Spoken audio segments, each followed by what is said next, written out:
Hi నమస్తే, నేను మీ Ramya. Welcome back to Jessie cooking recipes. ఈరోజు నేను కందిపప్పుతో దోశ ఎలా ప్రిపేర్ చేయాలో చూపిస్తున్నానండి. చాలా ఈజీగా హెల్తీగా మనం ఇంట్లోనే ప్రిపేర్ చేసుకోవచ్చు. చాలా బాగుంటుంది.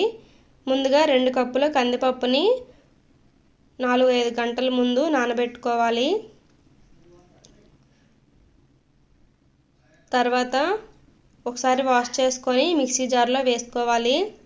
ఇలా వేసుకున్న తర్వాత 4 పచ్చిమిర్చిని, 1 స్పూన్ జీలకర్రని, 2 ఇంచుల అల్లాన్ని, 1.5 స్పూన్ సాల్ట్ని వేసుకోవాలి. ఇలా వేసుకున్న తర్వాత కొన్ని వాటర్ యాడ్ చేసుకొని మెత్తగా గ్రైండ్ చేసుకోవాలి. సేమ్ పెసరపప్పు అట్టు ఎలా వేస్తామో ఇది కూడా అంతేనండి. ఇలా మెత్తగా గ్రైండ్ చేసుకొని ఒక గిన్నెలోకి తీసుకుందాం.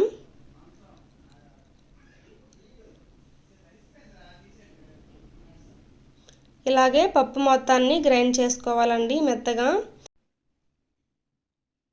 ఇలాగే మిగిలిన కందిపప్పును కూడా కొన్ని వాటర్ యాడ్ చేసుకొని మెత్తగా గ్రైండ్ చేసుకోవాలి. గిన్నెలోకి తీసుకొని మొత్తం బాగా కలిపేసుకోవాలి. సాల్ట్ సరిపోకపోతే ఇప్పుడే టేస్ట్ చూసి అడ్జస్ట్ చేసుకోండి. గరిటెతో బాగా కలుపుకోవాలి. దోశ వేసుకుందాం. ఇలా బాగా కలుపుకొని స్టవ్ ఆన్ చేసి దోశ ప్యాన్ పెట్టుకొని కొంచెం ఆయిల్ స్ప్రెడ్ చేసుకొని దోశ వేసుకోవాలి.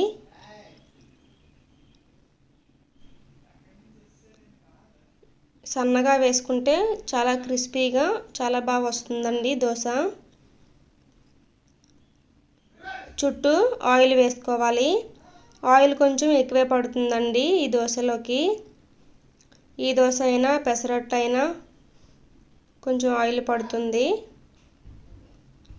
ఒక 2 నిమిషాలు మీడియం ఫ్లేమ్లో దోశని కాల్చుకోవాలి. 2 నిమిషాల తర్వాత ఇలా ఒకసారి సైడ్స్ ముందు రిమూవ్ చేసుకొని దోశ మెల్లిగా తీసుకోవాలండి. రివర్స్ చేసుకొని 1 మినిట్ కాల్చుకోవాలి. తర్వాత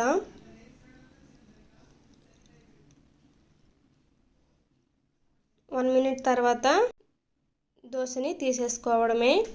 ఈ దోశలకి ఏ చట్నీ అయినా సరే బాగుంటుందండి. పల్లి చట్నీ అయినా, కొబ్బరి చట్నీ అయినా, అల్లం చట్నీ అయినా. నేనైతే పల్లి చట్నీ ప్రిపేర్ చేశానండి.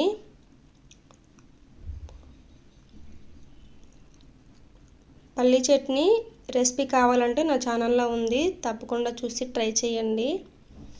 పల్లి కొబ్బరి కలిపి కూడా ఉంది. ఇప్పుడు ప్లేట్లోకి తీసుకుందాం.